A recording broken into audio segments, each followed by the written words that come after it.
Assalamualaikum warahmatullahi wabarakatuh. Perkenalkan, saya Fitri Madinah Pulungan dari kelompok 2. Saya mewakili teman-teman untuk menjelaskan materi mengenai syarat, tugas, dan tanggung jawab konselor Islami.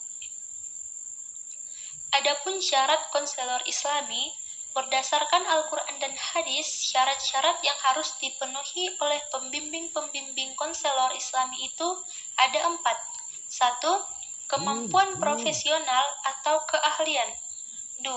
Sifat kepribadian atau akhlakul karimah. 3. Kemampuan kemasyarakatan atau uhwah islami. 4. Ketakwaan kepada Allah. Adapun syarat-syarat konselor Islami menurut Bimo Wagito. 1. Seorang pembimbing harus mempunyai pengetahuan yang cukup luas, baik segi teori maupun praktik. Teori merupakan hal yang sangat penting karena segi inilah yang menjadi landasan di dalam praktik. Praktik tanpa teori tidak dapat mencapai tujuan dan sasaran secara tepat. Demikian pula sebaliknya. Praktik juga diperlukan dan menjadi hal penting, karena bimbingan dan penyuluhan merupakan efisiensi, ilmu yang harus diterapkan dalam praktik sehari-hari, sehingga seseorang pembimbing sangat canggung apabila memiliki teori tanpa memiliki kecakapan di dalam praktik. 2. Di dalam segi psikologis, seorang pembimbing akan dapat mengambil tindakan yang bijaksana jika pembimbing telah cukup dewasa dalam segi psikologisnya, yaitu adanya kemantapan atau kestabilan di dalam psikologisnya, terutama dalam segi emosi. Ketiga, seorang pembimbing harus jasmani maupun psikisnya. Apabila jasmani dan psikis tidak sehat, hal ini akan mengganggu tugasnya. 4. Seorang pembimbing harus mempunyai sikap kecintaan terhadap pekerjaannya dan juga terhadap klien atau individu yang dihadapinya. Sikap ini akan membawa kepercayaan terhadap kliennya. 5. Mempunyai inisiatif yang cukup baik sehingga dapat diharapkan adanya kemajuan di dalam usaha bimbingan dan penyuluhan ke arah yang lebih baik. 6. Harus bersikap ramah dan sopan santun agar klien merasa nyaman. 7. Harus mempunyai sifat-sifat yang dapat menjalankan prinsip-prinsip serta kode etik bimbingan dan penyuluhan yang sebaik-baiknya. Selanjutnya, tugas konselor Islami. 1.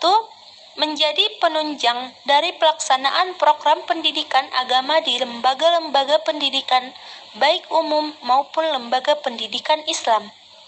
2. Menjadi pendorong atau motivator bagi anak. 3. Menjadi stabilisator dan penggerak bagi anak dengan motivasi agar tujuan dari bimbingan dapat dilaksanakan dengan baik. 4. Menjadi pengarah bagi pelaksanaan program bimbingan sehingga terjadinya penyimpangan dalam pelaksanaannya dapat dihindari. Peran bimbingan agama Islam adalah menjadi penunjang pelaksanaan bimbingan, motivator, dan pengganti orang tua untuk selalu mengingat Allah sehingga menjadi pribadi yang baik dan mematuhi perintah sesuai ajaran-ajarannya. 5. Seorang konselor harus menjadi cermin bagi konseling atau klien yang menjadi teladan bagi kliennya. 6. Kemampuan bersimpati dan berempati, konselor perlu mengembangkan rasa iba, kasih sayang yang berdimensi ukhrawi. Tanggung jawab konselor Islami. 1. Orientasi. Memperkenalkan lingkungan sekolah kepada siswa baru. 2. Pengumpulan data tentang siswa, yaitu untuk memperoleh informasi tentang berbagai aspek pada siswa. 3. Penyebaran informasi kepada siswa, disampaikan sejumlah hal-hal yang perlu diperhatikan siswa. 4. Bantuan dalam mencari pekerjaan atau sekolah lanjutan. 5. Wawancara konseling. 6.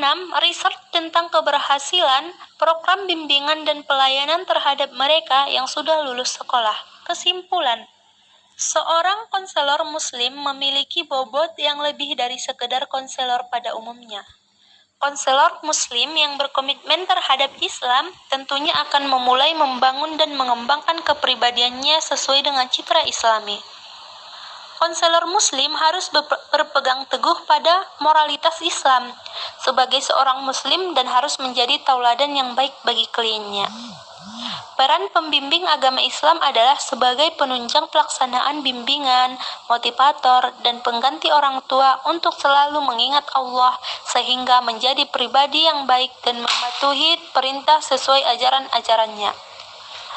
Tanggung jawab seorang pembimbing di sekolah ialah membantu kepala sekolah beserta stafnya di dalam penyelenggaraan kesejahteraan sekolah dan memiliki tugasnya masing-masing.